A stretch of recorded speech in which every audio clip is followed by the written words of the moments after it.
I feel the Haneys have been real quiet lately. They've been real quiet ahead of this Brian Norman fight.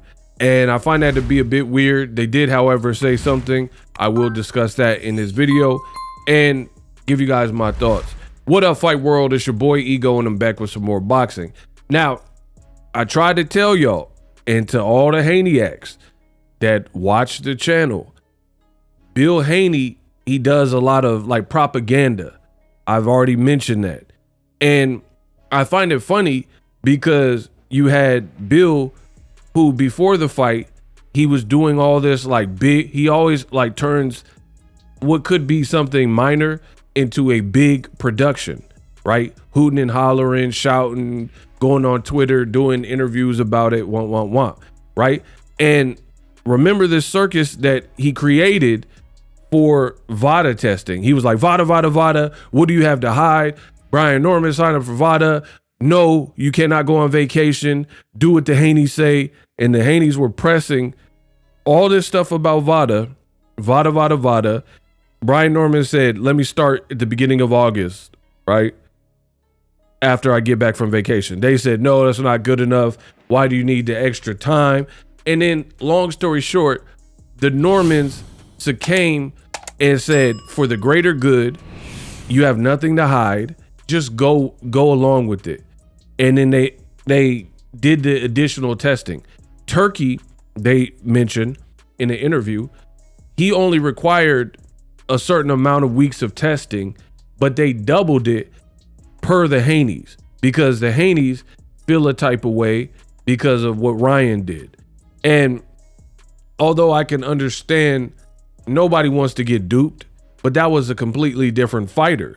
You know, that's like if somebody crashed into your car and they had a blue car. So now every time you see a blue car, you're going to just assume that it's a drunk driver or a bad driver. Like it doesn't really make sense. You know, I don't live my life in fear. Hopefully you guys don't either.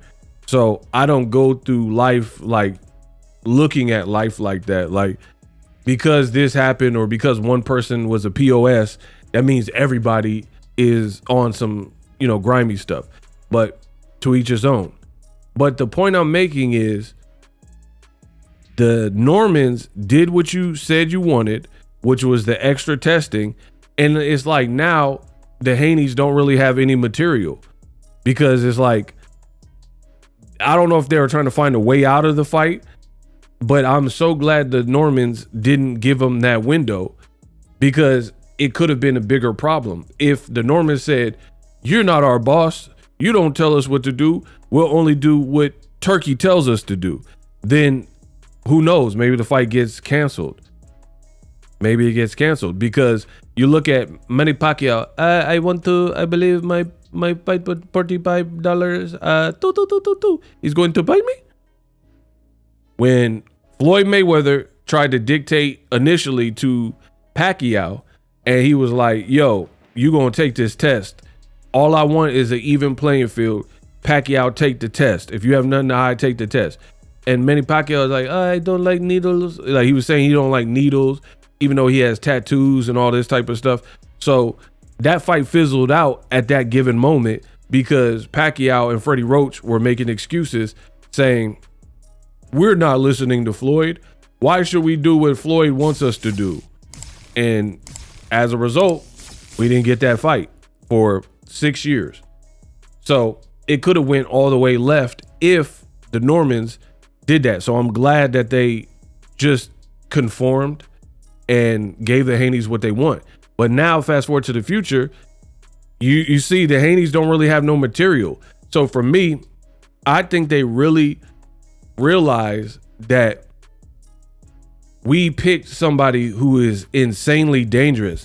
The word, like every fight for the most part, when I hear about a fight in boxing, I could think of certain words. Certain words come to mind, like blockbuster if it's a Mayweather and Pacquiao or Conor McGregor or Tank and Jake Paul. These are like blockbuster fights. But the word that comes to mind when I think of Devin Haney challenging a WBO champion or whatever, like Brian Norman, is dangerous. That's the only word that comes to mind is danger. I see pure danger in the fight, and not so much for Brian Norman, right? Because yeah, he's the welterweight champ. He'll lose his belt if he loses.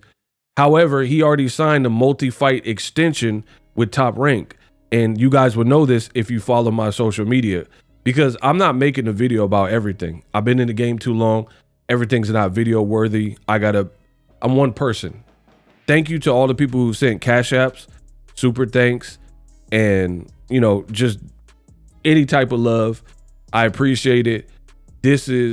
We're a well-oiled machine, and because of great fans, I'm able to do more and more, right? So I'm not making a video about every single subject matter, but for those that don't know, Top Rank extended their pact and did a multi-year, multi-fight deal with Brian Norman. So he already got that secure. Top Rank will bring him back even if he were to lose. Not saying he intends on losing, not saying he will lose. I'm just saying, I guarantee you they'll be able to bring him back, right?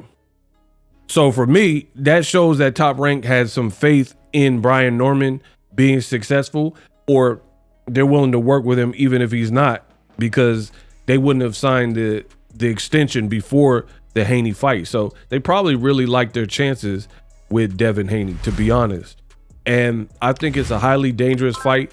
Your boy Devin and Bill, they're out of ammunition. They don't really have anything to gossip about. They don't really have any like spins. Brian Norman, he don't look fat. You see, this is what I'm telling you. Bill Haney's like Pennywise from Stephen King's It.